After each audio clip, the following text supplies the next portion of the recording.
안녕하세요 여러분. 오늘은 은퇴와 관련하여 주택연금에 가입하는 것에 관하여 논의해 보고자 합니다.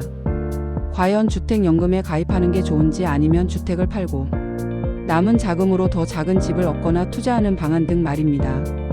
어떤 것이 현실적이고 효율적인 방법일까요? 사람마다 차이는 있겠지만 그 다양한 방법에 관하여 논의를 시작하겠습니다. 평생을 바쳐 마련한 집 한 채.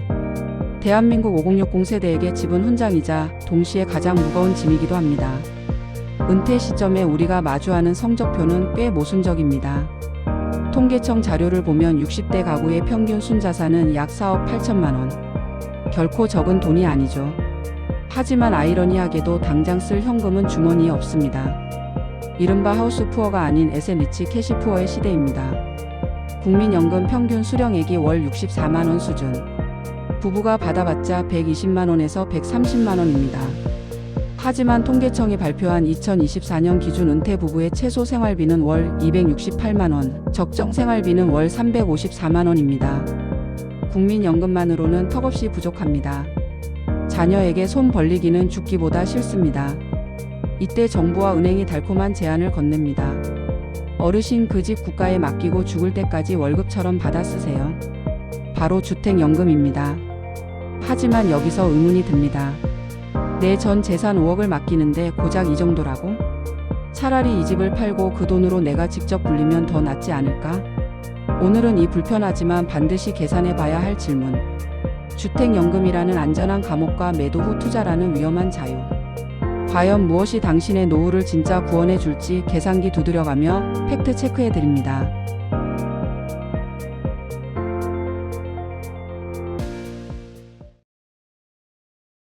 먼저 많은 분이 최후의 보루로 생각하시는 주택연금, 그 계산서부터 냉정하게 뜯어보겠습니다.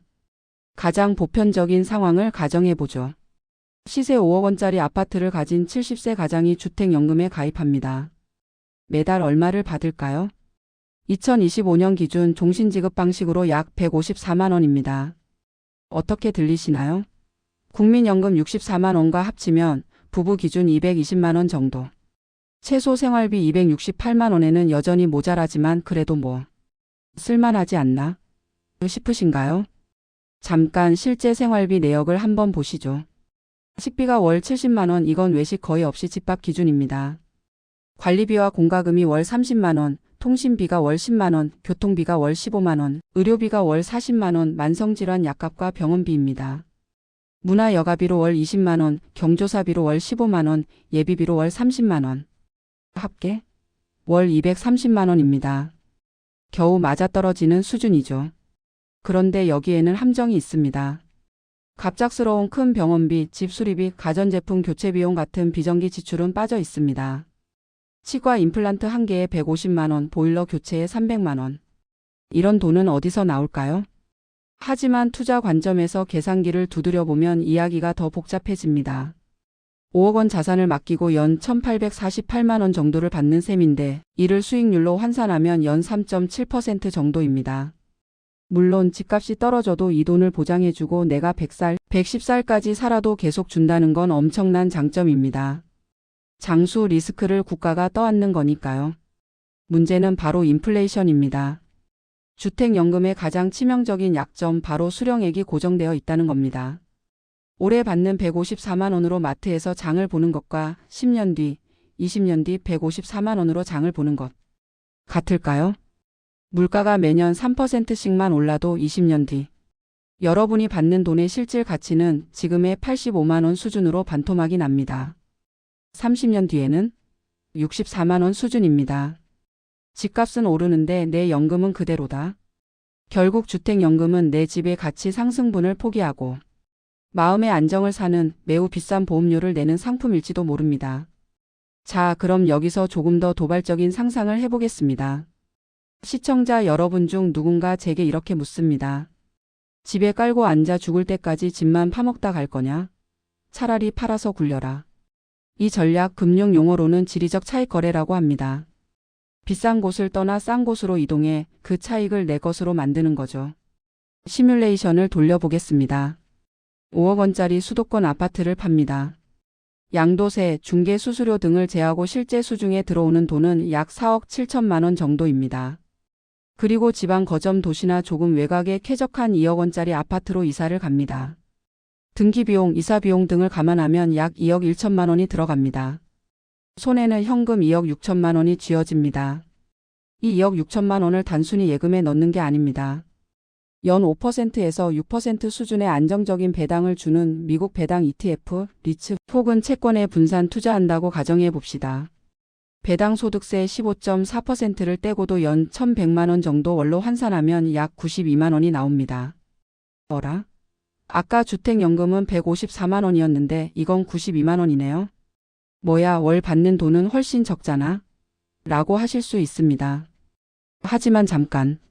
지방으로 이사를 가면 생활비가 줄어듭니다. 관리비와 공과금이 30만 원에서 20만 원으로 소형 아파트니까요.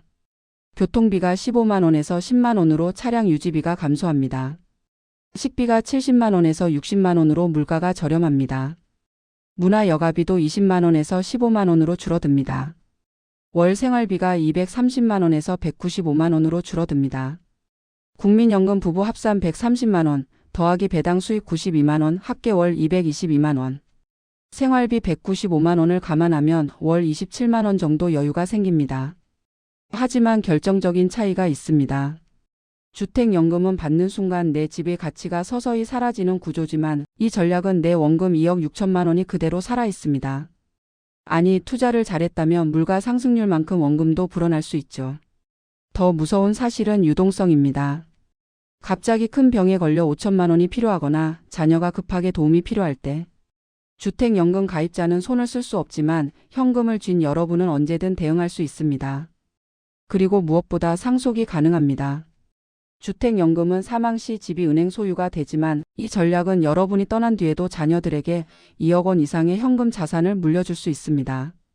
숫자만 보면 무조건 팔고 투자하는 게 정답입니다. 이것이 자본주의의 문법이니까요. 그렇다면 왜 대한민국의 수많은 은퇴자는 이 뻔한 계산을 두고도 주택연금을 선택할까요? 왜 10명 중 9명은 그 비싼 서울 아파트 수도권 집을 꼭 쥐고 놓지 못할까요? 바로 삶의 뿌리 때문입니다. 첫 번째 장벽은 병원과 인프라입니다.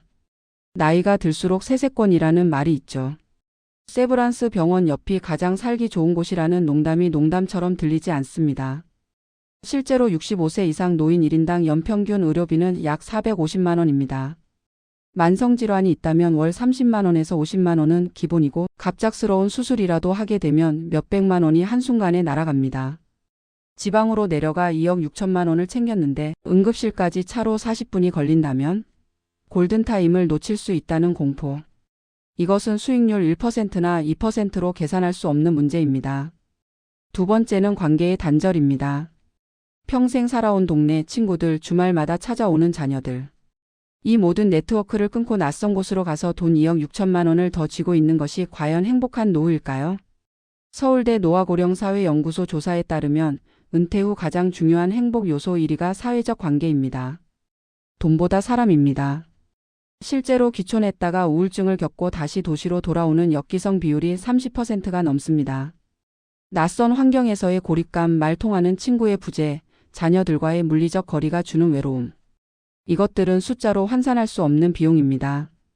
마지막 세 번째, 투자의 공포입니다. 2억 6천으로 투자해서 배당 받으면 되지. 말은 쉽습니다. 하지만 은퇴 자금은 잃으면 끝인 돈입니다. 젊을 때야 마이너스 30%가 나도 언젠간 오르겠지 하고 버티지만 생활비를 써야 하는 노년기의 하락장을 맞으면 원금을 헐어서 써야 합니다. 2022년 미국 증시가 20% 폭락했을 때를 기억하십니까? 월 배당이 92만 원에서 70만 원으로 줄어들고 원금도 2억 6천에서 2억으로 줄어든다면 그 공포를 견딜 수 있는 강심장은 생각보다 많지 않습니다. 게다가 투자는 공부가 필요합니다. ETF가 뭔지 리츠가 뭔지 배당 나길이 언제인지 70세가 넘어서 이걸 다 공부하고 관리한다는 것이 현실적일까요? 그렇다면 우리는 어떤 선택을 해야 할까요? 저는 극단적인 선택 대신 현명한 타협을 제안하고 싶습니다. 전략 첫 번째, 과감한 다운사이징입니다. 투자 자신감이 있는 분들을 위한 전략이죠. 만약 여러분이 투자의 변동성을 감당할 자신이 있고 금융 지식이 충분하다면 과감하게 다운사이징을 하십시오. 단 무조건 연고 없는 시골로 가는 게 아니라 지방 거점. 도시의 대학병원 근처 소형 아파트 혹은 수도권 외곽의 실버타운을 노리십시오. 대전, 대구, 부산 같은 광역시는 의료 인프라가 훌륭하면서도 집값은 서울의 절반입니다. 주거의 질은 유지하면서 자산을 현금화하는 겁니다. 전략 두 번째 하이브리드 전략입니다. 중간 타협안이죠.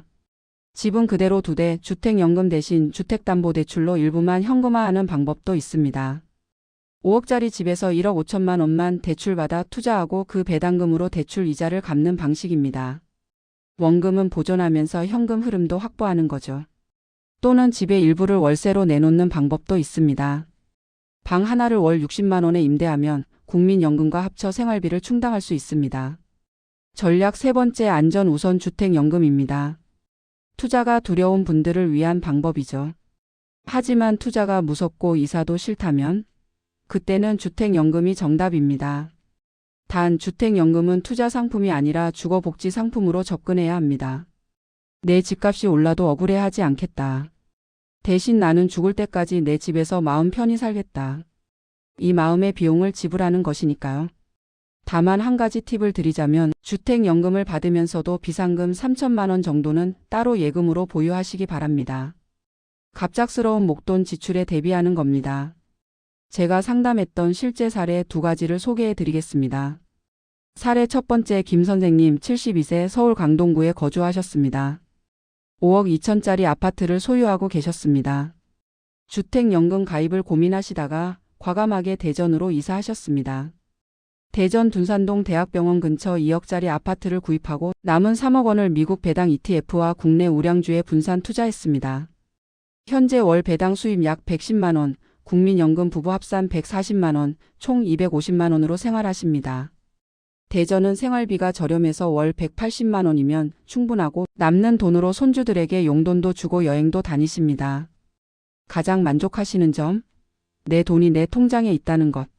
언제든 쓸 수 있다는 자유. 사례 두 번째, 박 선생님 68세 인천 부평구에 거주하십니다. 4억 5천짜리 아파트를 소유하고 계셨습니다. 투자는 자신이 없고 자녀들이 근처에 살고 있어 이사도 어려웠습니다. 고민 끝에 주택연금을 선택하셨습니다. 월 140만 원 정도 받으시고 국민연금 120만 원과 합쳐 260만 원으로 생활하십니다. 가장 만족하시는 점? 집가 걱정 안 해도 되고 주식 등락에 잠 설칠 일도 없다. 마음이 편하다. 두 분 모두 행복하십니다. 왜냐하면 자신의 상황에 맞는 선택을 하셨으니까요. 은퇴 준비는 단순히 통장의 잔고를 늘리는 게임이 아닙니다.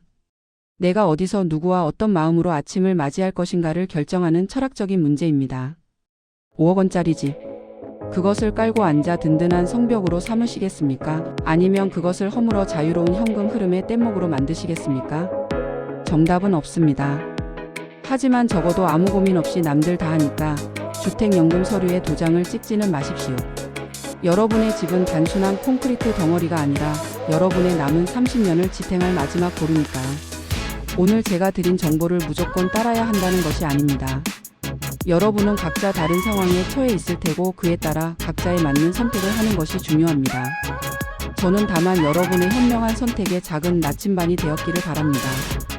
구체적이고 현실적인 상황은 혼자서만 고민하지 마시고 재정 전문가나 회계사 관련 변호사 등과 상의할 것을 권합니다. 댓글로 여러분의 고민과 선택을 공유해 주세요. 시청해 주셔서 감사합니다.